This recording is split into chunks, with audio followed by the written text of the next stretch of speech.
بەناوی خۆی بەخشندەی میهرەبان سڵاو لە بینەرانی کەناڵی ئاسمانی پەیام خۆشحاڵم لە بەشێکی تری بەرنامەی جێپەنجە بەوەی بەڕێز و خۆشەویست گەشتمەوە هەوڵ دەدەم لەم بەشەشدا لەگەڵ مامۆستا حەسەن بابەکر لەسەر کۆی ئەو ڕووداوە ناوخۆی و دەرەکیانەی بزوتنەوەی ئیسلامی ساڵی 1983 و 1991 لەگەڵ ئێوەی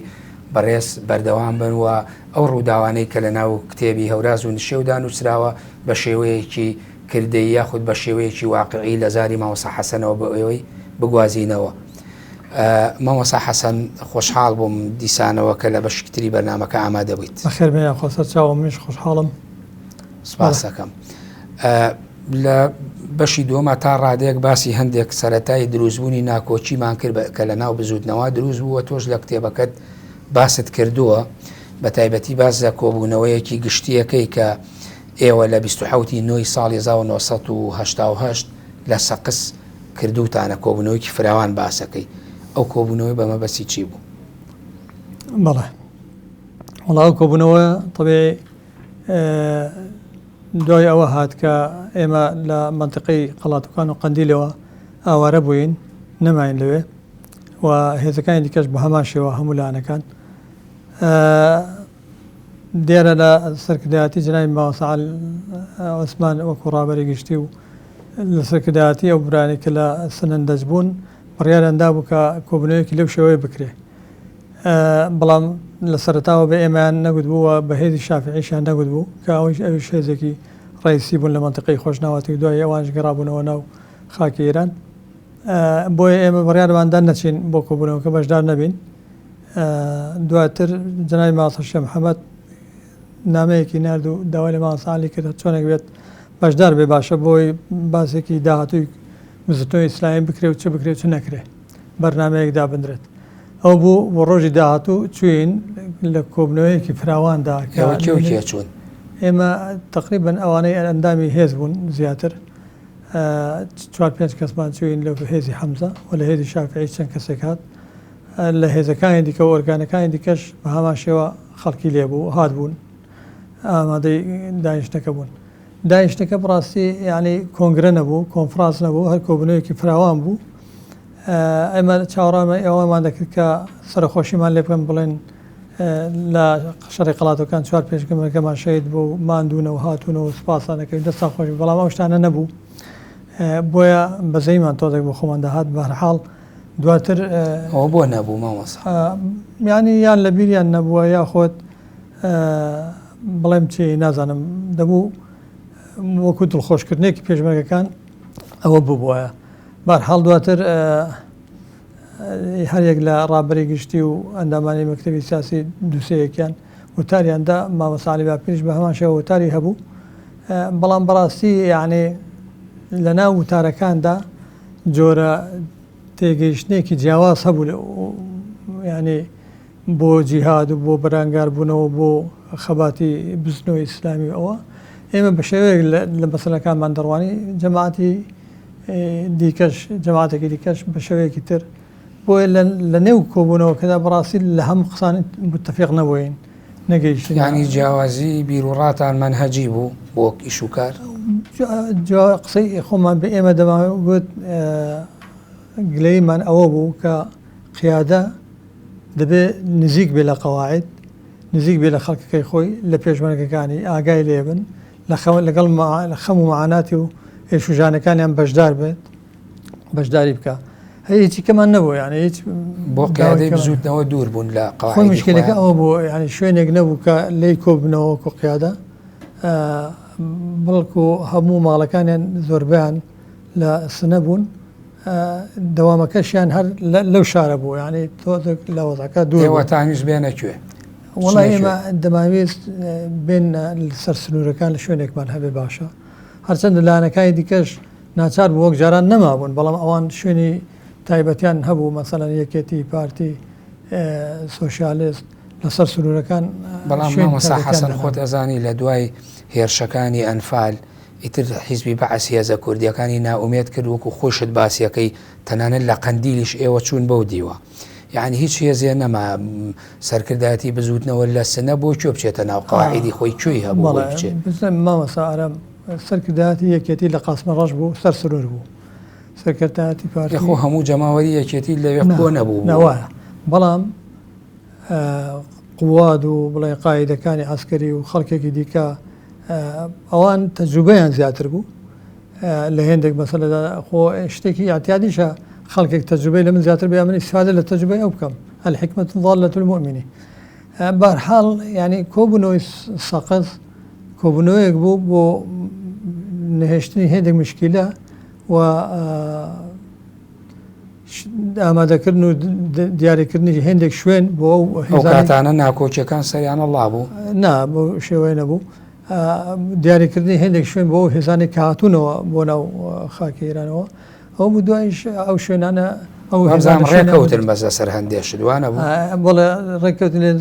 هەندێک شدووە شوێنیان بۆ دیاریکرا بۆ نمونە هێزی حەمزە چوینە سەرداشت لە مزگەوتی حاجە ڕەسوڵ شوێنێکمان تەرتیب کرد و هاتو شۆشمان بۆ داخل لەوێەوە نزیکتر بوو مەقڕێکیشمان لە خوار شوێنی و ئەوەدانە لە داخلی کوردستان هێزەکانی دیکەشمان وەکو ئازادی وەکو هێزی شافێ ئەوانە ئەوانی شوێنی تایبەتی خوان هەبوو و لەناو خاکی عێراقیش مەقڕیان باش بۆچی ساقز هەڵبژێرا بوو بۆ کۆبوونەوەیە وەڵا ناوەند بوو ناوەندێک بوو دەفتەریشمان لەوێ بوو علاقات دەفتەر علاقات مەبەسی لە بینی ئێوە و سنا بەڵێ ئێمە و سنەوە ئێوە لەسەر دەشت و پیرانشار و لا هەموو سنوورەکە بڵێن مەقڕی هێزەکان ئەوانێک شابوونەوە لەو سنوورانە دامان نابوون شوێنێکی وەسەط بوو و بە مەبەستی ئەوەش ئەوە کراکە هێندە گرفت نمێنێ دەوریشی هەبوو بەس بە شێوەیەک نەبوو کە چاوەڕوان دەکرا بەڕاستی بەڵێ ئێوە هەموو ئەو چالاکی و جەم و جوڵانەی هێزی حەمزە هەتان بوو بزوتنەوە وەک سەرکردایەتی ئاگای لە هەمووی بوو نە بزوتنەوە وەکو عەرزم کردی وەکو سەرکردایەتێکی وا بە شێوەیەکی وا نەبوو لە شوێنێکی مەرکەزێتێک دروست بکات و لە شوێنێک هەبێت و جیهاز هەبێت لەگەڵ شوێنەکە قسە بکەوەوانە بەس هەر بە ئیجتیهادی خۆمان چ شتێکمان پێ باش بووایە لە تەنزیمات لە ئیعلام لە ئاگادارکردنەوەی خەڵکێک مەسەلەن لە فعالیاتی عەسکەری هەر شتێک بە مەسلحەتمان زانی بۆ بزوتنەوەی ئیسلامی باشە بەڵام تۆ خۆت جەختەکەیتەوە لە پابەند بوون بە پەیڕەوە ئایا ئەمە پێچەوانەی پەیڕە و پرەنسیپی ئیشکردنی حیزب نەبوو ئەگەر وامان نەکرد بووایە هیچ شتێک نەدەکرات چونکە لە مەنهەجەکەدا دەڵێت دەبێ مەکتەبی عەسکەریە بێت سەرپەرشتی ئۆرگانەکان و هێزەکانی عەسکەری بکات سەرپەرشتەکە گەر نەبوو خۆت نادەیێت بەردەستی قەزا و قەدەر بڵێت بڕۆ چمان لێ سەر دەبێت بۆ خۆت خەمی خۆت بخۆی ئەگەر خەمت لێ نەخورێ بۆ خۆت خەمی خۆت دەخۆی ئەگەر نا یعنی ئەمەش داوای ئەومان دەکەێت کە مەرکەزەکە با دروست بێت مەرکەزێتێک هەبێت حزب لێ قازانج بکات نەک بۆ شێوەی ئەوە پەرت و بڵاو بین و ئاگەمان لە یەکتر نەبێت باش ئێوە بۆ نەڕووداوێک ڕوویە مامۆستا عەلی باپیر کاتێک یەکێک لە پێشمەرگەکان دەچێتەوە ناوەڕانیە لەلایەن برایەکی خۆیەوە درێ بەدەستەوە و دواتر حیزبی بەعس ئەیگرێ و لە سێدارەیە دوایی براکەی خۆیە کوژێتەوە سەرکرداتی بزوتنەوە ئاگای لەمە بوو یاخود ئەمە هەر قەراری شورای هێزی حەمزە بوو هەر قەراری خۆمان بوو یعنی بە قەرارێکی وەکو من ئاگام لێبێت وەکو من بزانم سەرکرداتی ئاگای لێ نەبووە و پێشی ناخۆش نەبوو دوایی بەڵام شتەکە وەکو هێزی حەمزە کردی بە ئەمری مامۆستا عەلی باپیر کە ئامادە بوو لەسەر پێشمەرگەیەک کە براکەی وا دەرکەوت باز دەکرا کە بەگرتی دابێ براکەی خۆی بکوژێتەوە هەنێ سال باوەڕ ناکەم لەناو سەرکردایەتی لایەنەکانی دیکە ئەو جۆرە شتە بتوانن بکەن لەسەر پێشمەرگەیەکی سادەی خۆیان ئاسایی خۆیان برای خۆیان بکوژن بەڵێ طبعاً تۆ کە باسی ڕووداوەکانی بزوتنەوەش ئەەکەیوە باسی مناقەشە و گفتوگان و دابشکردنی هێزەکان و مەرکەزیەتەکەی دوای ئەوە ئێوە دیسانەوە مقڕی ئەبەنەوە قورساییەکتان ئەبەنە خدراوە لەناو خاکی ڕۆژهەڵاتی کوردستانە ئەوەش هەر لە ئەنجامی ئەو بۆی لەوێ کۆ ببنەوە ئێمە کە بە موقعەت لەسەر دەشت مەقڕێکی فراوانمان داناوە هێزی حەمزە هەر لە بیری ئەوەدا بووین کە شوێنێک بێت هێزەکانی دیکەشتی لێ کۆ ببنەوە چوینە خدراوە گوندێک بوو کۆنە گوندێکی ئێرانی بوو کە کاتی خۆی سەرکردایەتی پارتی هێن حیزبی دموکڕاتی ئێرانی لێ بوو ئەو بوو کە هێزی شافعی و هێزی حەمزە و هێزی ئازادی و خەڵکێکی زۆری دیکە ماڵیان هێنا بۆ ئەوێ و وەکو سەرکردایەتێکی دیاری کرا بەڵام بەداخەوە ئەوێش وەک پێویست سەرکردایەتی نەیتوانی چونکە دوورە دەست بوو نەیتوانی دەوامی تێدا بکە بەهەرحاڵێمە ئەو حیزانەی ئەو سەر سنوورە هەموو لەوێ کۆبوونەوە و ماوقەربان لەوێ دروستکردن. دانانی دووسکرتێر مەبەست چییە؟ ئەوە دوای ئەو مشکلانەی کە مڵی لەناو کۆمەڵی لەناو بزنەوەی ئیسلامیدا ڕویان دەدا کۆبنەوەی کرا لە گەسک گەسک کە مەقڕ هێزی شافعی لێ بوو ڕابەری گشتی و مەکتەبی سیاسی و سەرکردایەتی لێوێ کۆبنەوەیان کرد ئەوە بوو کە ماوەسا سەدیق سەرگەتی و ماوەسا عەلی باپیریان دیاریکردن بۆی کە هەردووکیان سکرتارێتێک پێک بێنن سکرتارێتی ڕابەراتی گشتی یعنی سەر بە ماوەسا عوسمان بن و بەڵام بەداخەوە نە لە کۆبنەوەکە نەدەتوەتریش هیچ لایحەیەکدا نەندرا سەلاحێتی ئەو سکرتاریان چییە و چۆن ئاگان لە یەکتر بێ یەک لە ئەوسەری و یەک لە ئەوسەری کوردستانی ئێران چۆن ینی ئیشەکانیان چۆن بڕوێنن لەکوێ دەوام بکەن هیچ ئەو شتانە دیاری نەکرا دوای ئەنجامی نەبوو ئەنجامێکی وای نەبوو دوای ئەوەش کێشەی مەسەڵەی قوڵە هەرمێ هاتە پێشێ لە ئەنجامیەوەدا بوو کە دێمە سەرەوە بەڵام دواتریش ئەنجومەنی بڵێن کۆڕی ڕاوێژی یەکگرتوو دروستکرا ئەوە چۆن بوو ئەوە دروستکرا لە ناو بزوتنەوە کە شتێک دروست بکرێت و چۆنەڵی جۆرێک لە لادان نەبوو لە پەیڕەوی بزوتنەوەی ئیسلامی بەتایبەتی پەیڕەوی کۆنگرەی چوار کە لە نێوان کۆنگرەی چوار و کۆنگرەی پێنج بوو خۆی کاگەرم لە ئەنجامی ئەوەی دەکە منهەجەکە ڕۆحی منهەجەکەی کە بوونی سەرکردایەتیکە و ئیشکردنە بە منهەج و علاقات و عسکەری و ئیعلام و ئەو شتانەمان مرکزێتی تێدا بێ بە باشەڕەت بکرێت ڕۆحەکەی نەما بوو ئەو بەو شێوەیە ئیش نەدەکرا لە ئەنجامی ئەوەیدا هێزەکان سەریان بەیەکەوەنا و کۆبنەوەیان لەگەڵێک کرد لەگەڵ چەند لەسەر پێشنیاری کێ دروستکرا لەسەر پێشنیاری ماوەسا عەلی باپیر دروستکرا ئەوەل جار هێزی حەمزە و شافعی دروست بوو دواتر هێزەکانی دیکەش وەکو هێزی تیپێک لە هێزی سەلاحەدین هێزی خالید و هێزی ماوەسا عەلی سەرگەڵومان هەبوو هێزێکیان هەبوو ئەوان و هێزی حەسەن بەننا و چەند هێزێک ئەو کۆڕاژەیەک تومان دروست کرد و لە چەند هێزێک هەر هێزەی چەند ئەندامێکی لێ دیاریکرا بۆی ئەندامی لەو کۆڕی ڕاوێژەدا بۆ بەشەڕەشتمان دەکرد چ بکەین چ نەکەین چۆن بزنەوەی ئیسلامی لە هێندە قەیران و مشکلە و ناڕەحەتی نەجات بدەین بەڵام دوایی منهەجێکیە بۆ کۆڕە نووسراوێکی بوو هەبوو چی بوو باسی چیە کرد وەڵا هەر باسی ئەوەی دەکرد کە ئێمە پێچەوانەی ئەوەی کە ئێستا دەگوزارێ لە نێو بزنەوەی ئیسلامیدا دەبێت منهەج جێبەجێ بکەین دەبێت شوڕا قەدر و ڕێزی خۆی هەبێت بڕیارەکان شوڕا بیدات ئاوا بەو شێوەیە ئەو بوو دوای کۆنگرەی پێنجەم ئەو کۆڕاوێژەش ئێمە ئەوە دێمە سەر کۆنگرەی پێنج بەڵام ئەو قیادە دیارانە یا کی لەگەڵا بوو ئەگەر باسی بکەی ئەو کۆڕی ڕاوێژی گرت و ماوەسا عەلی باپیر بوو چەند ئەندامێکی هێزی حەمزە چەند ئەندامێکی هێزی شافعی چەند ئەندامێکی هێزی ئازادی و چەند ئەندامێک لە هێزی خالید شخصیاتی وەکو کاک دەرەوەی هێزەکان مەسەلەن قیادە باریزەکانی بزوتنەوە مامەسا ئەو بەکەر مامەسا نەوڕەسی ماسە شێخ محەممەد ئەوانە هەمویان مؤەیدی قەزیەکەی بوون کە بزوتنەوەی ئیسلامی ڕاست بکرێتەوە چەند کەساکی دیکەی ئیعلامی و سیاسی و خەڵکێکی زۆر بەڕاستی ئێستا لە بیرم نییە لە کتێبەکەیدا ئەکسەرەتی ناوەکانیشم نووسیون دڵیان بەوەی خۆش بوو کە ئەو کۆڕاژیە گرتو ناوێت جیابێتەوە لە بزنەوەی ئیسلامی بەڵام دەیەوێت تەصحیح بەرەو باشی بەرێت و غەڵەت و کەم و کوڕەکانی نەیەڵێ یعنی ئەوەش جێی مژدەبەخش بوو بۆی کە کۆڕاژیە گرتو بە قەراری ئەوەی نەدا بوو کە جیابێتەوە لە بزنەوەی ئیسلامی وەکو خەڵکە گومانی دەبێت ئەو خەڵکە و کاتەی دروست کرا لە خدراوە بوون هاتنە ئەوێ یا چی ئەوانی پشتی هاتن بۆ کوبنەوە داهاتن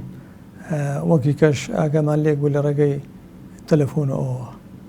کێ ئەم توانی کۆڕی ڕاوێژی یەکگرت و توانی کێشەکانی بزوتنەوە حەلکات وەکو زەختێک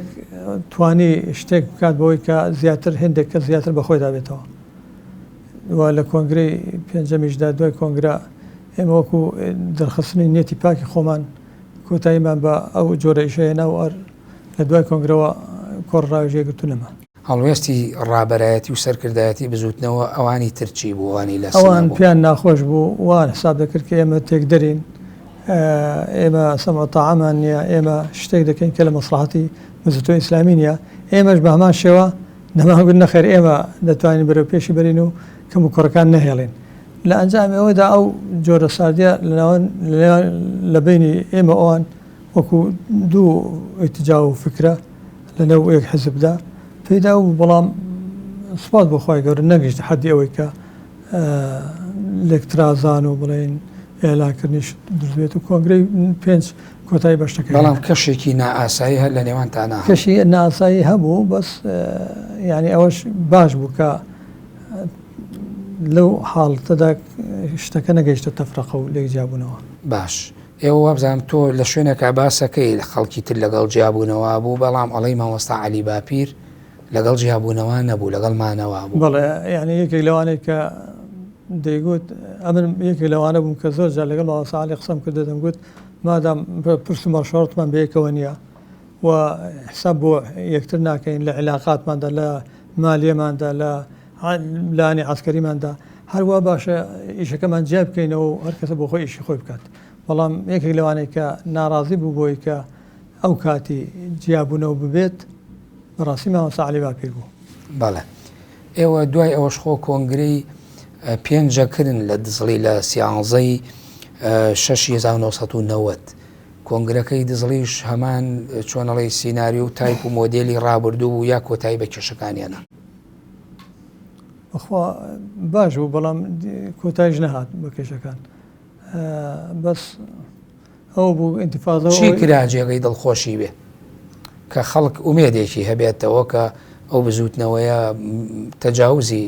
ئەو کێشانە؟ هێندێک گۆڕانکاری لە ئۆرگانەکان کرا، ماڵبەندەکانیش تەشکیل کران بۆ یەکەم جار، قەزەی هێزەکان نەمان بوون بە تیپ سەر بە ماڵبەندەکان بوون، هێندێک تەغیرات کرا و ئەندامانی سەرکردایەتیش وەک جاران تقریبا هەڵبژێرانەوە، بەڵام ئەوە بوو ئینتیفاضە و ڕاپەڕینی بەدەداهات بۆ یەک گۆڕانکاری، یعنی جە و مەناخێکی دیکە هاتە پێشەوە و وەزەکەەوە بوو. باسی شتێک نەکرد ڕێکەوتەکان لەگەڵ هینا ئێوە هەر لەو کاتانەدا بەر لەوەی کۆنگرەی پێنجیش بکەن کێشەشتانە بوو لە سەردانانی مەقەڕ و هەندێش جیاواز لە کێشە ناوخۆیەکان بە تایبەتی لەگەڵ یەکێتیە لە قوڵە هەرمێ لە 5 نۆی پێم وابێ 89 باسیەکەیت کێشەتانە بۆ ئەو کێشانە لەسەر چی بوو لەگەڵ یەکێت؟ ئێمە ئەڵتەبەی پێش ڕوودانی ئەو کێشانە دوو جاری دیکە سەردانی یەکەتیمان کرد بوو، جارێکیان لە ئەیلولی 1970 بۆ ئیتفاقیە لە گوێزێ سەردانی یەکەتی کرا بە سەرپەرشتی مامۆستا مەلا عەلی عەبدولعەزیز و ئەندامێتی مامۆستا شێخ محەممەد بەرزەنجی و مامۆستا عەلی باپیر. کاک دکتۆر فواد ماسووم لە گوێزێ بوو، ئەمیش لەگەڵ بۆ وەکو پێشمەرگە لەوێ ئیتفاقیەکان لەگەڵ یەکەتی کرد، بۆ سبەینێ ئیتفاقیان لەگەڵ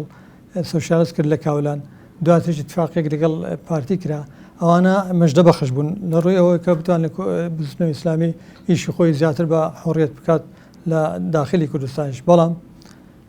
و جارێکی دیکەش جنابی مام جەلال لە سەفەری خارج هات بووە لە مانگی 5/89 مامۆستا عەلی باپیر و منیش لەگەڵ بووم و مامۆستا مەحموودی ئازادی و مامۆستا ڕەسووڵی زەنگڵ و مامۆستا سەلمانیش، ئەو 5 کەسە سەردانی جنابی مام جەلال کرا. هێندە قسەکران مامۆستا عەلی باپیر زیاتر مەبەستیەوە بوو تێبگەێنە کە ئێمە وەکو بزنەوەی ئیسلامی لە منتقەی قاسمە ڕەش و خواردتر مەقەڕاتمان دەبێت، ئێوە ئاگادار بن و یعنی بە ئیتفاقەکانی پێشتریش کۆتاییان پێ نەهێت و جێبەجێ بکرێن. قسەی ئیجابی کردن زۆر جنابی مام جەلال و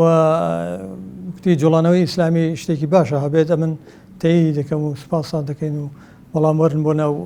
جەبهەی کوردستانیش و ئەوانە. مامۆستا عەلی گوتی کاکە یەکەمیان ئێمە جوڵانەوەی ئیسلامی نین، ئێمە بزنەوەی ئیسلامین، دووەمیان بۆ مەسەلەیەش ئەوە بزانین قیادەی بزنەوەی ئیسلامی دەڵێتی. بەرحاڵ دواتر مشکلەیەکی دیکە هاتە پێشەکە برادرانی یەکێتی لەلایەن حەسەن کوێستانیەوە نامەیەک نێردرابوو بۆ من کە من مەسئولی هێز بووم. بەسی کێشەکەی قوڵا هەرمەیە؟ بەڵێ بەڵێ. نامەیەکی ناربوو کە بەی شێوەیەک ئێمە ڕازی نابین کە خان و لە قوڵا هەرمێ دروست بکەن و بمێننەوە لێرە. ئەو نامەیە هات گیانمانە مامۆستا عەلی باپیر، ئەویش وەکو سکرتێری ڕابەرایەتی بزنەوەی ئیسلامی نامەیەکی نووسی بۆ مەکتەبی سیاسی یەکێتی نیشتیمانی کە ئەو نامانە هەموو نەسەن لێرە بڵاو کراونەوە. ئەتەوێ بیخوێنیتەوە نامەکە؟ ئەگەر بیخوێنمەوەیان وەڵا مامۆستا ئەگەر ئاماژە بە نامەکەی با من ناوبڕێ وەرگرم دوای ناوبڕاکە ئاماژە بە و کۆمەڵێ نامە لە نێوان مام جەلال و مامۆستا عەلی باپیر و مامۆستا مەلا عوسمان و مام جەلالە گۆڕدراوەتەوە لەسەر کێشەی قوڵا هەرمێ. باش بەڵێ بینەرانی بەڕێز و خۆشەویست ناوبڕێکی کورد وەردەگرم و دەگەڕێمەوە وڵاتە.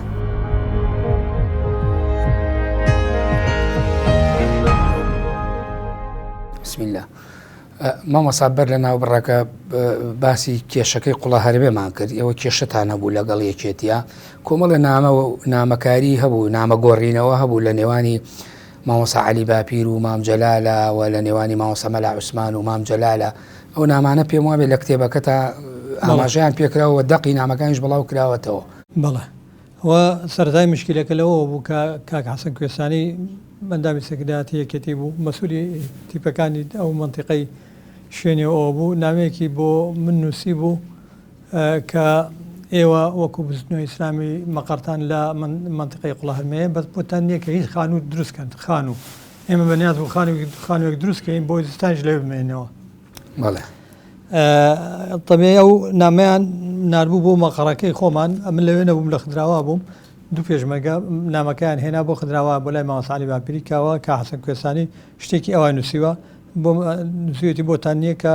هین بکەن خانوو بکەن. مامۆستاش بە ناوی سکرتارێتەوە سکرتارێتی ڕابەرایەتی گەشتی بزنەوەی ئیسلامی نامەیەکی نووسی بۆ مەکتەبی سیاسی یەکێتی کە لە قاسمە ڕەش بوو. ئەمن و دوو پێشمەرگێکی کە بردمان نامەکەم تەسلیمی سکرتارەتی یەکێتی کرد لە قاسمە ڕەش. بەڵێ ناوەڕۆکی نامەکە ئەوە بوو، مامۆستا نووسی بووی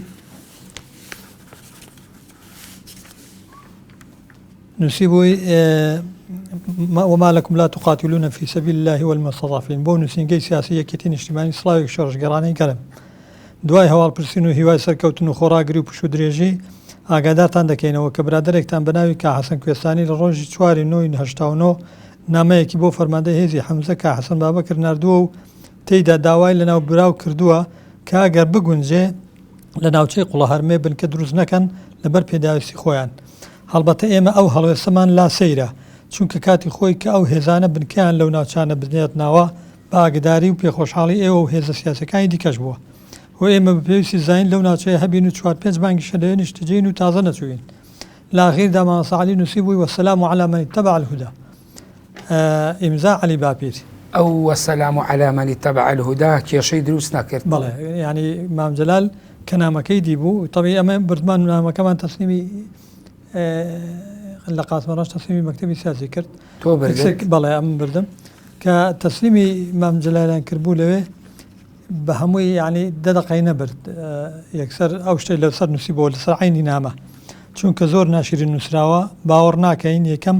ئەمە نامەی بزنەوەی ئیسلامی بێ، چونکە لە ئەدەبی ئەوان بە دوور دەزانین، بۆیە وا ڕەتم کردەوە بۆ ئەو نووسەرەی کە دووەم بێ ڕەزامەندی ئێمەش ناتوان لە ناوچەی ئێمە بن. وەسەلام عەلا مەن اتەبع الهودا. ئەوەشی بۆ نووسی بۆ مامۆستا عەلی. باشە مامۆستا حەسەن پرسیارێک بەر لەوە ئەگەر وەڵامەکە تەواوکە، یعنی ئێوە بۆچی ئەتانویست لە قوڵا هەرمێ بن کە زۆرترین یا هێزێکی قورسایی هێزێکی یەکێتی نیشتیمانی لەو ناوە خۆی ئەو مەنتیقەیە حیزبی تریشیت یا وەک مام جەلال ئەڵێ حیزبەکانی تریش هەر معنی بە جۆرێ لە ئەو مەنتیقەیە سۆشیالیستی لێبوو، پارتی لێبوو، پارتی گەلی لێبوو، پاسۆکی حیزبی شوعی لێبوو، پاسۆکی لێبوو. ئێمەش وەک بزنەوەی ئیسلامی هێزێکمان لای سونێ بوو، هێزی شافعی لە سەروی ئێمەش هەبوو لای شوێنی ئەوەی پشتەوە هێزی حەسەن بەنا. ئێمەش ئەو مەنتیقەما بۆ فەراغێک بکرمان قووەتێکی لێدا دەنێن، ینی وە نەبێ حیزبیکەی لێ نەبوون. طبیعی ئەگەر نامەکەی ئەوە خوێن بۆ بە تووڕەبوونەوە جنابی مام جەلال ئەوەشی لەسەر نووسی بۆ وەسەلام عەلا مەن اتەبع الهودا. طبیعی دوای ئەو لە یەک دوو مەجلیسان باسی کرد بوو کردووی کاکە گیان ئەو ئایەتە لە سوورەی تاهایە ئەوە خوای گەورە دەفەرمێ موسا و هاڕون بڕۆن بە فیرعونی ئەوا بڵێن والسلام على من اتبع الهدى قسەی ئەو دوانەیە بەرامبەر فیرعون کردوێتی ئەویش ئەو ئاتەی بۆ من نووسیوە ئەوای وای لێکدا بۆ ناڕەحەت بوو پێی تەمی دوایێ من نامەکەم بەجێشت و نەمزانین جەریان چ بوو ڕۆشتم بڵی برانی خۆمان لە قوڵە هەرمێ 10 دقە چارێک بۆ ئەوە دانیش بووم یەکسەر 2 پێشمەرگە هاتن بۆ لامان پێشمەرگە یەکەتی بوون وتیان کاکەوە نامەی مامجەلالە نامەیەکی خۆتانە مامجەلال 2-3 دێڕی لە بنەوە نووسی و ئەوە بۆمان هێنانەوە ئەگەر تەماشام کرد نامەکەی خۆمان بوو مامجەلاش بە تووڕەبوون و دووسێ نامەی ئەو دووسێ کلمەی لە خوارە نووسی بوون بەڵام دوایی ئەم مۆزوعە بە نامە و تەداخلی مامۆستا مەلا عوسمان هێور نەبوویەوە جا ئەوە دواتر تەبیعی من یەکسەر نامەکەم هەڵگرت و بە 2 پێشمەرگەدا نازمان بۆ مامۆستا عەلی باپیر ئەویش یەکسەر مامۆستا عوسمان ئاگادار کردبەوە کە قەزەیەکی ئەوە هەیە نامەی ناربوو بۆ سنا نەفەریشی ناربوو قەزێکی ئەوە هەیە و ئاگادار بە نەوە کوشتەکە گەورەتر بێەوەوانە دوای مەڵن ئەوە ئاگادارتان نەکردین مامۆستا عەلی باپیر مامۆستا مەلا عوسمانی ئاگادار کردیا مامجەلال نانا مامۆستا عەلی باپیر پێش مامجەلال ئەوی ئاگادار کرد دوای مامجەلالیش نامێکیشی بۆ مامۆستا عوسمانی نووسی بوو کە ئەو عەلی باپیر مشکلەیە بۆ ئێمەش و بۆ ئێوەش لە کۆڵخۆتان و ئێمەشی بکەنەوە لەو مەنتەقەی دەری با نەبێت چونکە هەر مای ئاژاوای و ئەو شتانە تای مامۆستا عوسمانیش نامەیەکی نووسی بۆ مامجەلال ئەوە نامەکان هەموو لێردا هەنا کە ئینشاءڵڵا ئێمەش لەگەڵ براتی و لەگەڵ تەباینە و خەمتان نەبێ دوای ئەوە تەبیعی ئەوە ڕەدوبەدەلێک کرا ینی شتەکەی تۆزێک هێواش بووە ئەو برانی خۆشمانێ من بەڕاستی لەوە دەترساین کە یەکێتی شەوێک بەسەباندادا ئەو مەجموعەی لەوێ بووین هەمووی قوڵت و کەبیر و شتمان هەڵقەند بوو ئەوانە ئامادەی ئەوە بووین خوانە خواساگە شەڕمان لەگەڵ بکرێت و شەڕمان پێ بفرۆشتە دیفاع بکەین و بە هەموو شەوەیەکەوەی پێمان بکرێ مەرحاڵ ئەو وەزع ئەوە مایەوە دوای جنابی مامۆستا مەلا عوسمان کاک شێخ مستەفای زینوێش کە ئەندامێکی دیاری بزنەوەی ئیسلامی بوو ناردی بۆ لای مامجەلال و تقریبا شتەکە هێواش بۆ هێور بووە بەڵام تۆ باسیەکەی لە ڕێگەی هاوڕێیەکتەوە ئەوزام عەبدوڕەحمان وەرتینەوە عەبدوڕەحمان باپیر لە خەڵکی ئاوەژەی بەری بەرگەیە ئەوە برادرم بوو لە کاتی مەعادی ئیسلامی پێکەوە دەمان خوێن لە یەک سەف بووین لە ناو یەکێتی نیشتیمانی دوایش بەڵێ دوای بوو بە یەکێتی بوو بە جێگەری مەسئولی تیپی نەوتسەی کۆیە گەرمەی ناڕەحەت ناخۆشیەکان بوو بڵێن کاوە مامجەلال تۆڕە بوو ئێمەش لە سەنگەردا بوونەوەوانە ئەو ڕۆژێکی هاتە لام گوتی کاکە جامێ ئێستا لای کا حەسەن کوێستانی بووم سەلامیشیە بۆ ئێوە بەڕاستی من بەبەسمەوەی ئەمکتومە لەگەڵەوان دۆستم و بۆیە ئەمنی نردووە ڕزاد لێ دەکەم باشتەکە گەورە نەبێت و کتوێتی پێم خۆشە یەکتر ببین ئەمیشتم مادەمەوەی پێی خۆشە یەکتر ببین زۆر باشە ئاحتیاتی دوای برانیش مەشوەڕەتم پێکردن گوتیان مادەم ئەوە شەر جێگری سەر مەسئولی تیپە هاتۆتە لات و لامان و قسەکانی باش و ئیجابین ئێمە سەردانیشیان بکەین خراپ نییە ئەو بووە من لەگەڵ کا مامۆستا محەممەد زەرزی و کا مەحموود ڕێباس چوین سەردانی حەسەن کوێستانیمان کرد و شتەکەش ئاگا ینی هاوتەریب لەگەڵ ئەو چوودەی ئێمە ڕۆژی پێشتر مامۆستا مەلا عوسمان ڕابەرێگشتی بزوتنەوە نامەی ناربوو بۆ مامجەلال و شەکەی هەور بووە تقریبا باش بەڵام تۆ باسیەوەکەی دواتر ئێوە سەردانی مامجەلالەکەن ئەو سەردانی مامجەلالە هەر لە ضمنی ئەوە بوو یاخود هەر پەیوەندیتان لەگەڵ یەکێتی ئاساییە کرد ئەو سەردانەی مامجەلال پێش ئەو مشکلەیە بوو دوای ڕووداوە کە باسی سەردانی مامجەلالەکەی بەڵێ ئەو مشکلە و ڕووداوە لە مانگی 2 هەشتاونەوە بوو بەڵام سەردانەکەمان مانگی 5 هەشتاونەوە بەڵێ بەڵام لە کتێبەکە وەکو جۆرێک لە ئەوەیە بە دوای ئەوە هاتووە بەڵام بە هەر حاڵ ئێوە دوایی ئەو هەموو ئێوە پێشمەرگەتانە بوو بارەگاتانە بوو توانیتان لەگەڵ ئەم حیزبانە بە تایبەتی یەکێتی گرژیەکانتان ئاساییکەنەوە سەردانتانە بوو اتفاقی هەبوو خۆشت باسی هەندێکێکەکەی لە کتێبەکە خۆی اتفاقەیەک لە ساڵی 1970 کرا لەگەڵ یەکێتی لە گوێزێ مەسەردانی گوێزێ کرا بە سەرپەرشتی وەفدێک بە سەرپەرشتی مامۆستا عەلی عەبدولعەزیز مامۆستا عەلی باپیر و مامۆستا شێخ محەممەد بەرزەنجیشی لەگەڵ بوون کاک مەلاوریای خۆشنا و لە گوێزێ اتفاقیە کرا لەگەڵ یەکێتی نیشتیمانی هەر هەمان ڕۆژ سەردانی کاولانی شاکرد لەگەڵ سۆشیالیستیش حزبی سۆشیالیستی کوردستان ئیتفاقیە کرا. 2 ڕۆژ دوای 2-3 ڕۆژ دوای ئەوە لەگەڵ پارتیش لە ڕاژان ئیتفاقیە کرا. هەمووی ئەو ئیتفاقیانە وەک چۆن قازانج بوو بۆ ئەوان، بۆ ئێمە بەڵام قازانجی زیاتر بوو، چونکە لە زۆر ڕۆ ئێمە دەمانتوانێت ئیسفادە لەوە ئیتفاقیانە بکەین لە داخل لە نێو خەڵک لە نێو جەماوەرکە. ئێمە حزبێکی تازە پەیدا بوو ئیسلامی تازە لە کوردستان مەقەرات دەکەینەوە و جوو جۆڵمان هەیە. ئێمە لەگەڵ هێزە نیشتیمانیەکان و نەتەوەیەکان وەکو یەکێتی و پارتی و ئەو حزبانە دۆستایەتیمان هەیە و ئیتفاقیەتمان هەیە و ئەوە سوود و قازانجێک بوو بۆ ئێمە بەڕاستی وەکو ئیسلامی ئیسفادەمان زۆر لێ کرد. بەڵێ بەڵێ بەڵام باسی ئێوە شەکەی تۆ ئێوە تەمان بارەگادانانتان لە خدراوە پێشتر بوو یا دواتر دوای ئەوە بوو لە خدراوە بارەگاکانتان دانا؟ هاوکات لەگەڵ دانانی مەقڕ لە لای قوڵە هەرمەوە مەقڕەکەمان هەرا ساڵە 89 برد بۆ خدراوە. ئێوە وەک باسی شیەکەی بەو نیەتەداتان نامەکتەبی سیاسی و سەرکردایەتیش بێنەوێ؟ قرار بووەوە بێن بۆ بەڵام دەڵێ ماڵەکانیش دروست کرا هاتن ناوبەناو و کەم ئەمانەوە. بەڵێ ینی ماڵی سێزەکەی شافعی و ئازادی و ئێمە حەمزە ماڵی پێشمەرگی زۆر لێ بوو، بەڵام هێندێک خانووکران بۆ سەرکردایەتی و مەکتەبی سیاسی کە بەتەناوب لەگەڵ یەکتر هەر جارەی 5-6 برای سەرکردایەتی لێ بێت و دەوام بکەن، بەڵام بەڕاستی نەیانتوانی ینی ئەوەرکە جێبەجێ بکەن و دەوامەکە بۆ نەهاتن لەبەرەوەی لە ناوچە سنووریەکانی ئەو دوور بوون و ڕانەهات بوون و ئەوجا مەسلەی مانەوە ئەوانەشیان تۆزێک پێ زەحمەت بوو. ئەگەر نا خانی باش کران مەجموعە خانوویەکی باش بۆ سەرکردایەتی کرا لە خدراوە، بەس نەتوانرا نەبوو بە شتێکی حەقیقی و واقعی. ئێوە خدراوە وێزگەیەکی تر بوو بۆ مانەوەی ئێوە لەوێ، بەبەستمەوەی وێزگەیەکی جیاواز بوو لەو کاتەی پێشتر کە مەقڕاتەکانتان لە دیوی عێراق و دواتر چوونە دیوی ئێران و دیسانەوە هاتنە خدراوە. لە خدراوە یعنی خەڵکێکی زۆری لێبوو، مەقڕ هێزی سێ هێزی لێبووی خۆمان دوای کە مەڵبەند تەشکیلکردن مەڵبەندەکەشمان لەوێ دانا، ینی خەڵکێکی خۆمان زۆر کۆ بووە لەوێ. دوای هاتنمان بۆ ناو ئێرانێ ئێمە نەمانویست پێشمەرگەمان هەڵوەدا بێت لە شارەکان بێنێتەوەوانە، ویسمان شوێنێکی پەناگەیەک هەبێت مەقڕاتی لێ دروستکەین و پێشمەرگەکانیش دەوام بکەن، تەدریب بکەن، دەوام بکەن، دەرس بخوێنەوە. مامۆستا یعنی کە ئەو کاتەش لە خدراوە بوون هەر کێشەکان بەردەوام بوو یاخود دوای ترکە کۆنگرەی پێنج کرا و ساڵی 90 و پێش ڕاپەڕێنی تر کۆتایی هات بەو کێشە و گیر و گرفتانەکە هەبوو. ئێمە لە ساڵی 90ەوە یەک کۆڕی ڕاوێژەیەک تومان کە دروست کرد مایەوە هەتاکو و کۆنگرەی پێنجەم کە کۆنگرەی پێنجەم کرا تقریبا ئەو شتانە واز لە هێنران هێندێک گۆڕانکاریش کرا لە ئۆرگانەکان و دواتریش مەسەلەی لێدران لە عێراق و هاتن پێشەوەی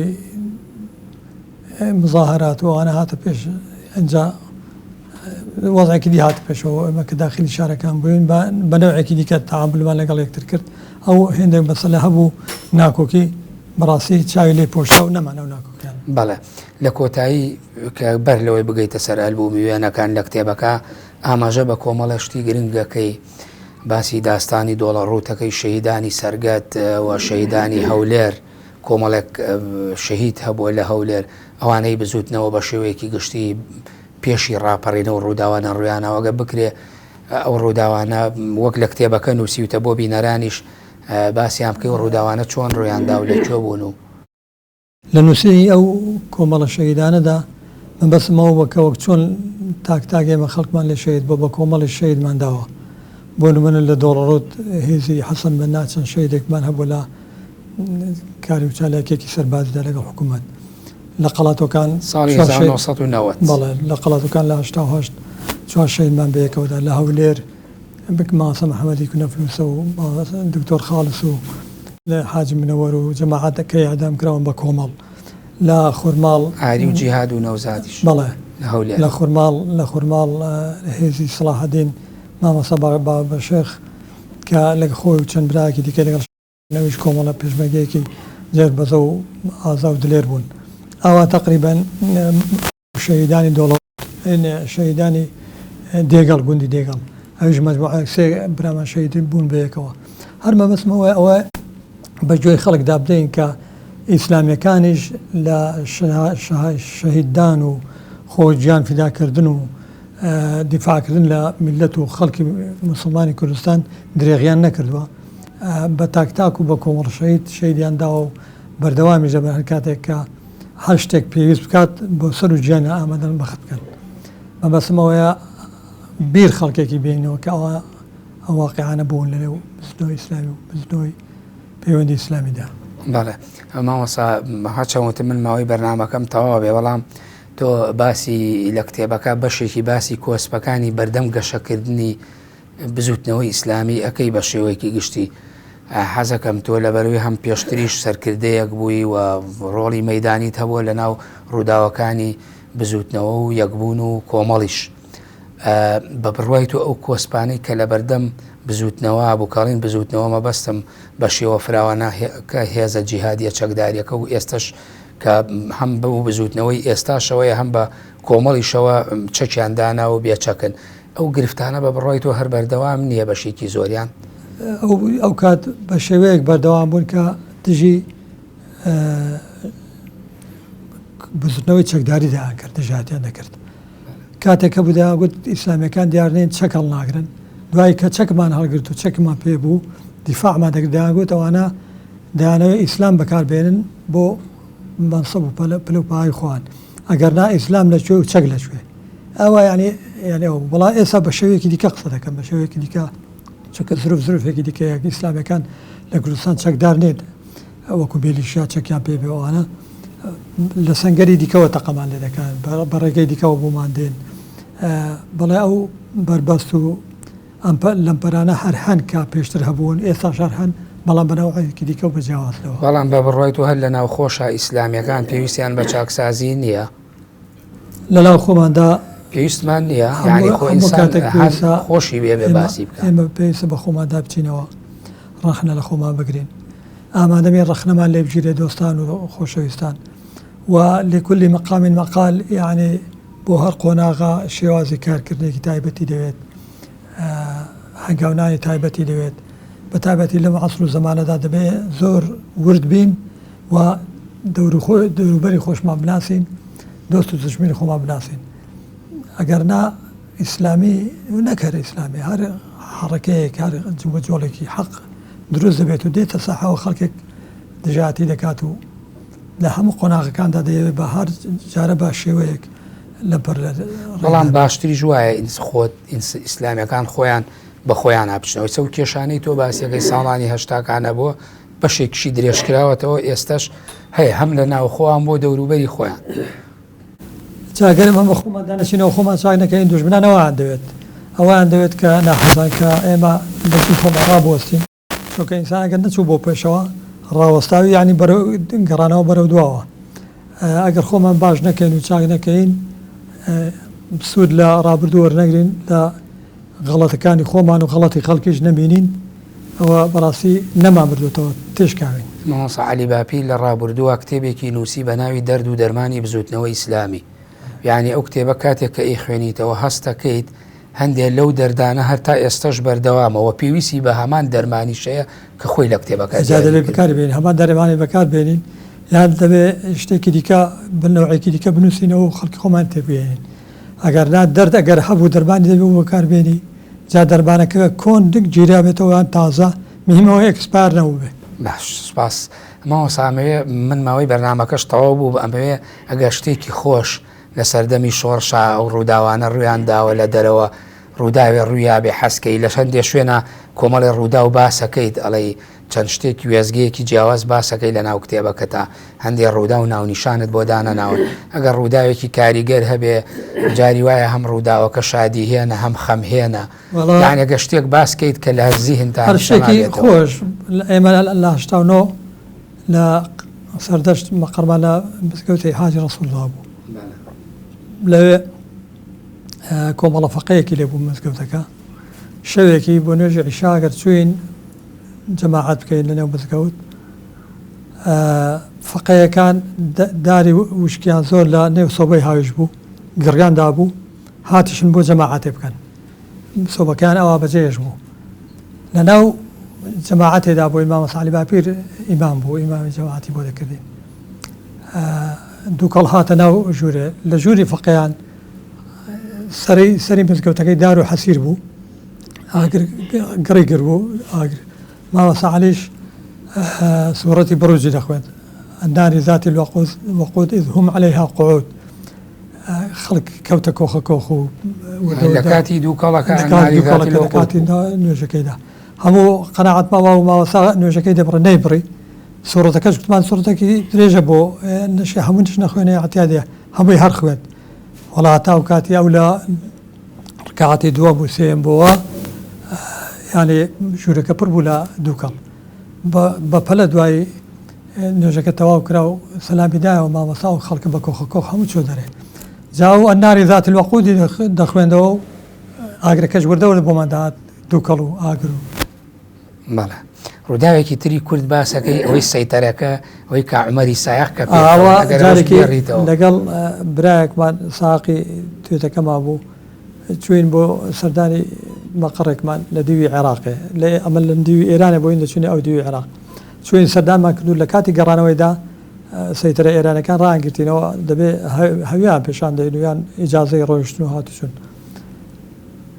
ئیجازەمە پێشاندا ئێمە نووسرا بوو حەسەن بابەکە کوتی ناوی شما خوب است ناوی تو خۆشە ئەوەی لەگەڵیشم بوو ناوی کە عومەر و ئەویش هەوێ خۆی پێشاندا نووسرا بۆ عومەر کوتی ناوی توش ناخۆشە عومەر خۆب نیست ئەو کاکە عومەریش هەر بۆی ڕقیەستێنەوە کوتی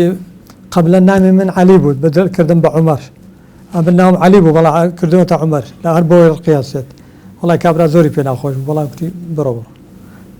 بەڕێ کردین بەڵێ زۆر سپاس بۆ مامۆستا حەسەن بابەکر پێشمەرگەی دێرین و ئەندامی ئەنجومەنی دامەزرێنەرانی کۆمەڵی دادگەری کوردستان سپاس دەکەم کە ماندوومان کردی لە ماوەی سێ حەڵقەی بەرنامەی جێپەنجا ئەمەوێ بەر لەوە ماڵاوی کەم لە بینەرانم چەند دێڕێک بیرەوەریە جێپەنجەی تۆش بە دەفتەری بیرەوەری بەرنامەکەمانەوە دیار بێت فەرموو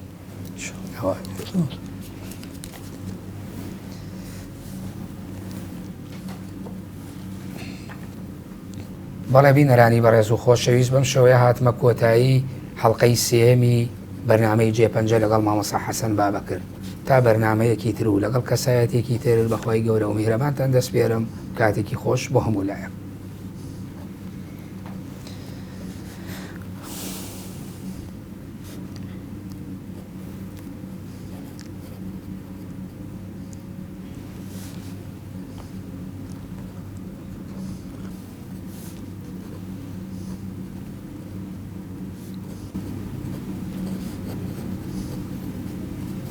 Yeah.